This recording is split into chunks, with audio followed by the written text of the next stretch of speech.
Welcome to the You World Order Showcase podcast, where we feature life, health, and transformational coaches being the change they seek in the world. If you'd like to be featured on our podcast to share what you're contributing to making the world a better place for us all, please go to www.jointheyouworldorder.com. Be sure to like and follow our podcast for the latest episodes. Oh, here we are. Hi, and welcome to the You World Order Showcase podcast. I'm your host, Jill Hart, and with us today is Alisha Carlson. She offers brain-based coaching for fitness, health, and lifestyle, which is a blend of tangible actions built on mindset work and she is the host of the Strong Her Way podcast, where she offers weekly inspiration, motivation, practical tips, and strategies for the busy woman to help you heal your relationship to food, your body, and yourself while creating a healthy lifestyle that fits into the busyness of your life. Welcome to the show, Alisha. It's really great to have you here. Hi, Jill. Thanks so much for having me. I love your podcast. I just have to put that out there right away. I think it's so important that women come to admire their bodies for the miraculous pieces of art that they are. I would agree. Get told, we get this message throughout our lives, maybe not everybody, but I certainly did, that your body there's something wrong with your body all the time. No matter what you're doing, it's either too fat, too thin, not working right. It's like, says who? Yeah, that's a great point. And I do think, at least it's been my experience in working with as many women as I have, but also just having conversations on other podcasts or just, in casual conversation. A majority of women have definitely received that same messaging. And for the young girls or the young women or the older women that have not, I would say that you are very blessed, very lucky to have grown up in a household and an environment that was so intentional about having different conversations, that even all of the messaging that you received or that you saw or heard in the outside world, that didn't really take hold and, wasn't something that you ever thought or struggled with. And it's not even, and we'll get back to, how you got started, but it's not even about like your weight necessarily. I'm one of three girls, and I was always the tallest person in my family. I'm I was 5'4 3/4" at my tallest. I've shrunk since then, but I thought I was this giant human being. My sisters are all like 5 feet tall, and my mom was 5 feet tall. And there's always like, well, just get Jill to carry that, get Jill to, reach that. And I thought I was just like, I always felt uncomfortable in my body. I always weighed a lot more than they weighed. And I had these unrealistic expectations of what size I was supposed to fit in because, all the other females in my family, that's what size they wore. And it was just like, it wasn't intentional. It was just the message that I got. I, I'm now the shortest person in my family. Funny how that works. Well, and I even see that a lot, and I like to watch people and kind of observe.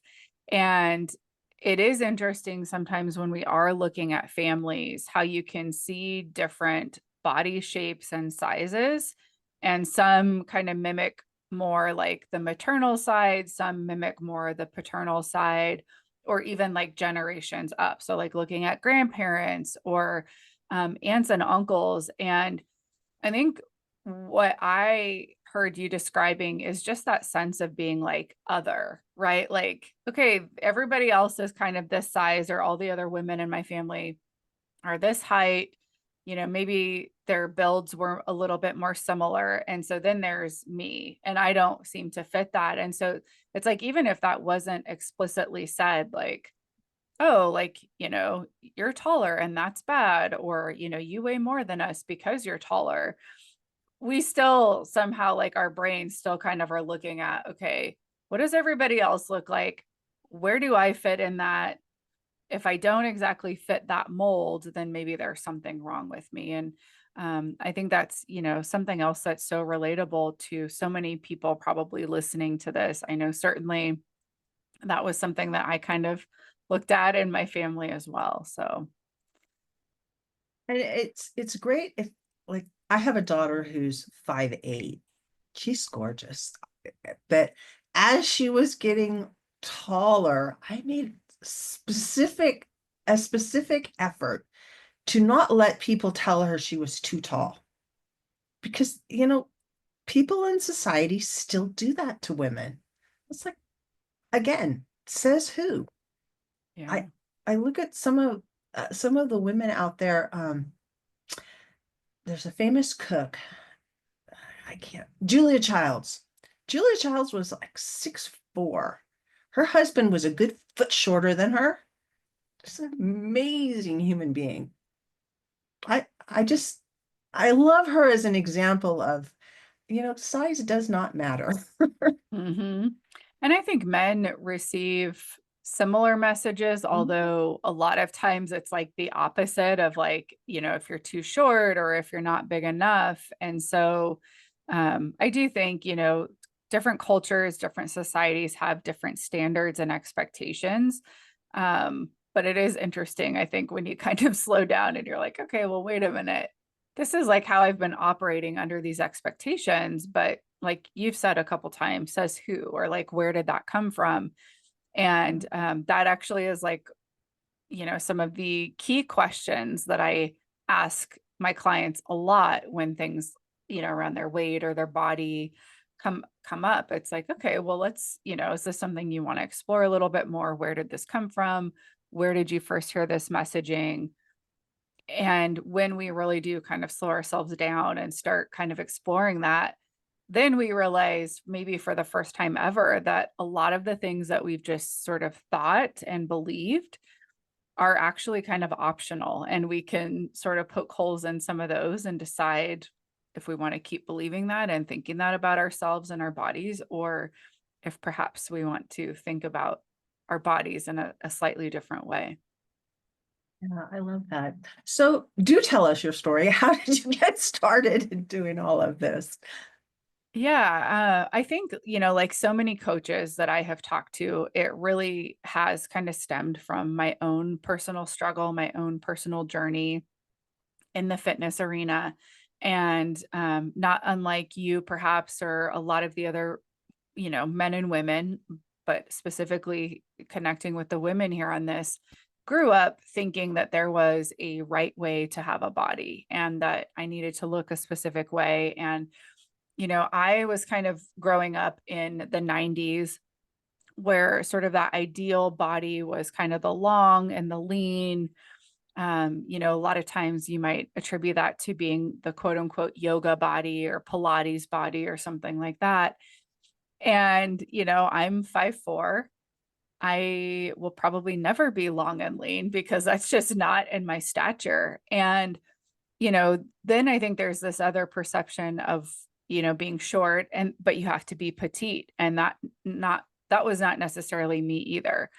And unfortunately, I did spend a lot of time, as I was younger, middle school, I think is where it kind of started for me, picked up a little bit more in high school, and then just kind of kept gaining steam in this quest or this attempt really to fix my body and make it be more acceptable or what I thought it was supposed to be according to society's standards. And then you throw in what you overhear your grandma and your aunts talking about, or, maybe your mom. And it's like, okay, like, even if things are not being said directly to me, I'm getting the message loud and clear that there's something wrong with my body, kind of like you said, and always trying to fix it. And so, I would say I didn't really become like a serious dieter until I was out of high school in my early 20s, really, especially around the time that I was getting married and wanted to look good going down the aisle, wanted to feel good. And at the time, I thought predominantly the only way to do that was by losing weight. And So I went on that quest. I started running, which, I think there's two sides to this story. One is the side that brought the struggle, brought the pain, that has ultimately kind of led to me doing more of the grace-based coaching, the non-diet, more of like the holistic lifestyle. And then there's the side of it where, fitness for me really did become an avenue to start challenging some of those limiting beliefs and stories that I had. And so I don't think everything about it was bad, but certainly, I took it to the extreme and it did become an unhealthy obsession, changing my body, healthy eating, exercising, all of that. And so started that journey in 2007, started running, and then transitioned more into like bodybuilding competition. So I did some competing or some figure shows there. And then that was about the time I started thinking about changing careers and moving more into the fitness space. So went back to school, got the degree, got out, started coaching women from that very traditional perspective and mindset that was very weight centered and not necessarily health centered or health focused. But then, again in 2017, 2018, there was this aha moment that really kind of stopped me in my tracks and had me kind of questioning a lot of the approach that I was taking at the time and challenging a lot of those narratives, I think, in the fitness space and in the health space. It's amazing to me all of the different ways people come at being healthy. It, but ultimately it starts in your head. And a lot of people think it starts in what you eat, but I don't I don't really think so. I would agree with you. And unfortunately, I didn't learn that lesson until, several years into my own fitness journey, because I think what is so relatable is that even at my lightest weight, even when I was the leanest and I like maybe looked, again, I'm using air quotes there, looked the best that I'd ever looked, um, I still in my head thought, oh, I just need to tone this up a little bit more. I just need to, work on this a little bit more or work on that a little bit more. And so there never was a point where it was good enough, because the place that I started from in my brain was that I'm not good enough as I am right now. And so I carried that belief and that story about myself throughout. So it doesn't matter, like you're saying, what the physical outcome is if you're still telling yourself that same cruddy story about your body. And so really flipping it and starting with changing the way that you're thinking about yourself and about food and about exercise, and then making those changes, you're going to be much happier. Yeah, and doing things I think where that you enjoy and not because you have to so that you don't gain weight. I I I, I personally have lived in that paradigm for 50, 60 years. It just like so much of my life was all about now I've got to lose weight. Now I've got to maintain this weight. Oh my God, I'm getting fat again. My body is my body. I've reached the point at almost 65 that I consider myself a fertility goddess. I embrace that body shape. I honor it. I've had 5 kids. I'm not worried about being skinny. I, I don't really even want to be skinny at this point in my life. I think as you get older, it's better to have a little bit of weight on your body. I'm not talking about obesity, but um, the way that you looked when you were maybe in your 20s or 30s is not the way you're going to look when you're in your 60s. You need to have some muscle mass, but you also need to have a little bit of weight because that's where your estrogen happens. Yeah, the topic around strength training and building muscle is huge, and I'm sure some of it's just the spaces that I'm hanging out in. Like that's a really big topic of conversation is focusing less on what the scale says, focusing less on just weight loss, and really focusing on health and well-being and longevity into, well into our 60s, 70s, 80s, and beyond. Mhm. And a lot of that it's maintaining muscle mass, it's maintaining strength, your balance, all of those kinds of things. And I think sometimes when we get so singularly focused on just what our bodies look like or just what the scale says, we kind of neglect some of these other things that are potentially not problems for us now, but could be problematic down the road, which is what I see in a lot of the older women that I'm working with now that are postmenopausal, a lot of osteoporosis or right there on the brink of that. And so for them, it's more about, okay, how do we keep it from crossing the line into osteoporosis? If you do have osteoporosis, how do we slow that down and potentially even, make it a little bit better? And the whole idea of uh, calorie counting, this restricted diets, I got to a point with my husband where I told him, do not tell me eat less, exercise more ever again in my life. For guys, that works. For women, especially women that are getting older, it's a recipe for disaster. There's so many other components, and your body, your hormones change, and your hormones are what drives fat on your body. Well, yeah, it's your hormones. If you're stressed, your hormones do one thing. If you're relaxed, they're going to do something else. If you're feeling good, they're going to do something else. And and those all play into how your body is going to look. And it doesn't have to look any way. I mean, it's going to look how it's going to look when you're feeling good and eating right and not restricting calories and eating the right kinds of food. There's so many people that don't get enough protein in their life. It's crazy. And especially as you get older, you need more protein in your diet. Mhm. Yeah, the calorie conversation is an interesting one because to some extent, that balance does play a part in the number on the scale.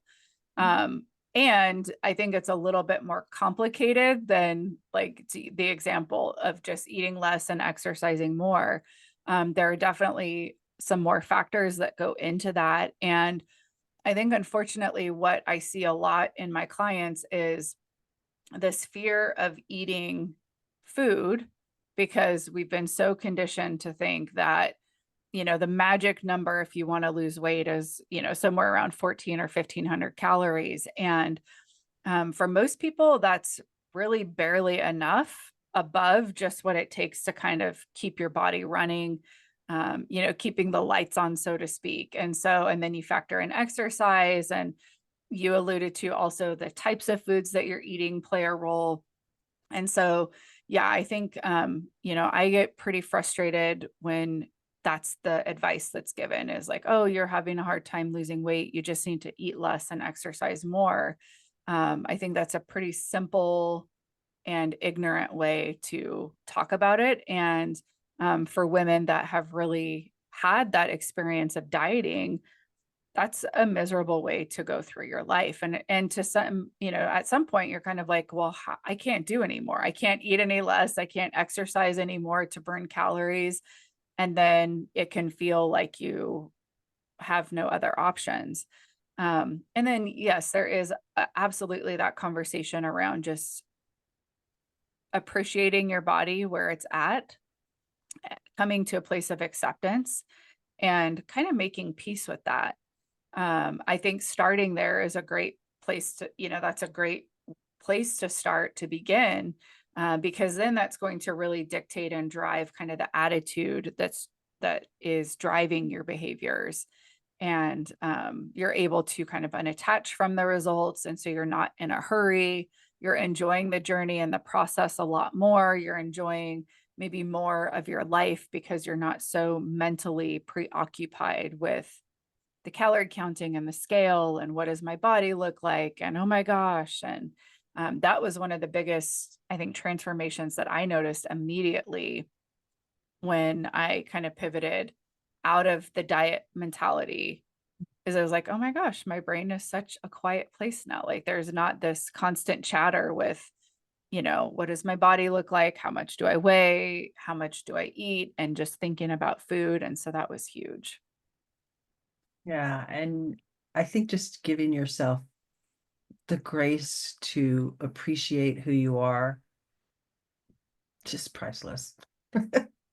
So how do Yeah. you work with women and what types of women? Do you have like a certain type of women that you prefer to work with, or is it all women? Yes, I do predominantly work with women. I have had a handful of men that I have worked with as well.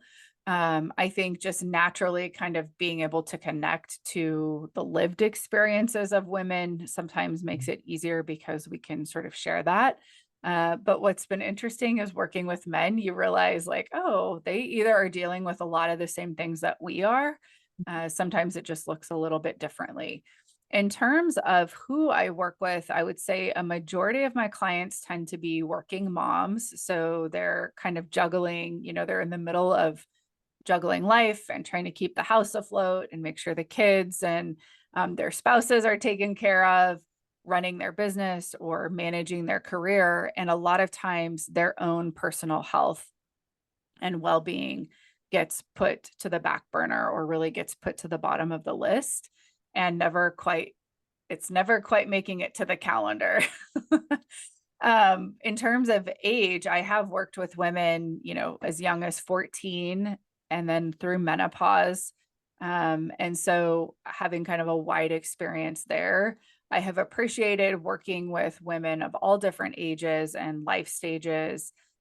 Because it is, there is so much change that happens in our life. I mean, hormonally and physically, absolutely, but even just the seasons of life that we go through, and there's those subtle identity shifts that happen throughout. And so it's been really fun to kind of to be able to walk with young women, moms that have kids that are graduating and now they're kind of empty nesting, and it's, oh my gosh, what do I do, who am I, to walking with them through their first pregnancy or going through menopause and helping them kind of navigate some of that stuff. Do you help them find passions when it comes to exercise? Like I have my dad's girlfriend. Okay. He's 88. She's 79. She loves pickleball. This woman still plays pickleball all the time. And she's in great shape for somebody who's almost 80. Um, but it's because she found something she would really enjoy doing and she does it all the time. Do you help people get that kind of attachment to something that that will serve them their whole life? Yes, I do try to help plug people into finding ways of moving their body that fit within their interests, things that they like, things that they would enjoy. And I am a huge proponent of resistance training and strength training. Walking, is another great form of movement. It's something that almost everybody can do. There's the hiking, the biking. If you've got younger kids, it's thinking, okay, how can we maybe get some movement in as a family and going to the park and running around? And so I do believe that, when we enjoy it, we are going to be more apt to do it. And I think sometimes it takes a little bit of time to grow an affinity towards something. And, kind of meeting people where they're at. It's like some people love a gym and other people want to work out at their home. Some people really thrive in a class setting. And other people prefer to have the flexibility to be able to just get their workout or their exercise done whenever they can. For me personally, I think it's good to have a variety. So having some weight bearing, some resistance training, having some, cardio type stuff that you're doing, whether that's hiking, riding a bike, rowing, pickleball kind of falls in there, or tennis, something like that. And then of course, like maintaining some flexibility and some mobility as well. So it's kind of like having a diet. We want to have a wide variety of fruits and veggies. We want to have a wide variety of proteins and different things like that so that we can make sure that we're covering as many bases nutritionally as we can. I think of it the same way when it comes to exercise and movement. And I think those are really important pieces in the whole health journey. How do you work with your clients? Is it in a group setting? Is it one-on-one? Is it So I online? have, Fine. yeah, I have both happening. I have all of it happening right now. So I do have some group sessions that I do in person. I have a group that I am doing online right now. It's more of like a fitness kickstart or a reset. So that one is 12 weeks. There's a workout program, there's some nutrition guides, and then you get access to me through Voxer. So that's been kind of the first sort of online group stuff that I've done. Otherwise, I also work with clients one-to-one, mostly virtually. However, I do have some clients that we will meet in person, especially for personal training. It's nice to be able to have eyes on somebody and, okay, what's your form doing? How can we tweak that? But I also do personal training online, and that works as well. So, like I said, at the moment, I'm doing a little bit of everything. So I know that you offer a fitness audit. Do you want to talk a little bit about that?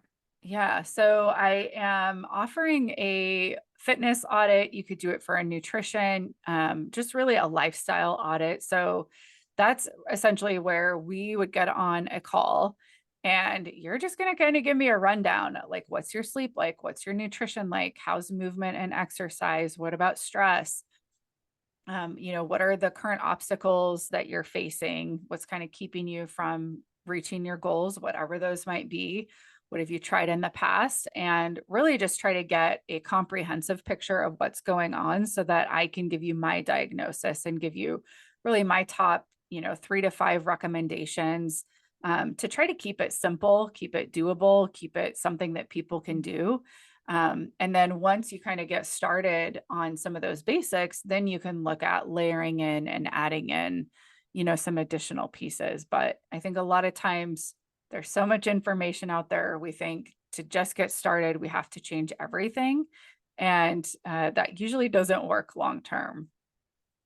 Yeah, especially it's like stretching that rubber band. You can hold it out there for a while, but eventually it's gonna snap back. Yeah. Or it's going to pull you. Yeah. It's pulling you in or it's breaking. And then you're just kind of starting back at square one. So my goal is to make, living a healthy lifestyle something tangible, something doable. And, really focusing on that self-compassion and that grace piece, because I Mhm. think that's a huge component in helping people be successful long term. Yeah, I think that is too. So, do you have any like tips that you want to leave the audience with?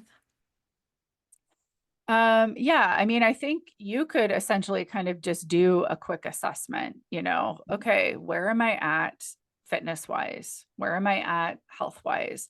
What are things that I want to be working on?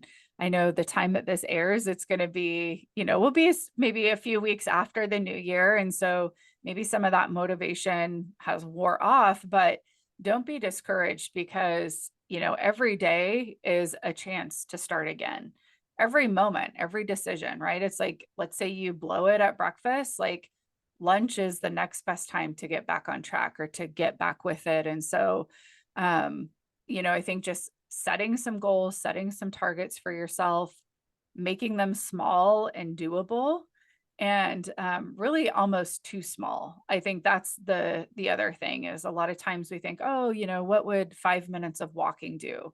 Well, a lot of times once you get going for 5 minutes, you're like, I could probably do another 5 minutes. I could do another 10 versus, okay, I have to walk every day for 30 minutes.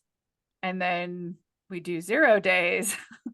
5 minutes, 7 days a week would beat 0 day or, 0 minutes any day of the week. So start small, make it doable, meet yourself where you're at, and really work on that mindset component, I think, first and foremost.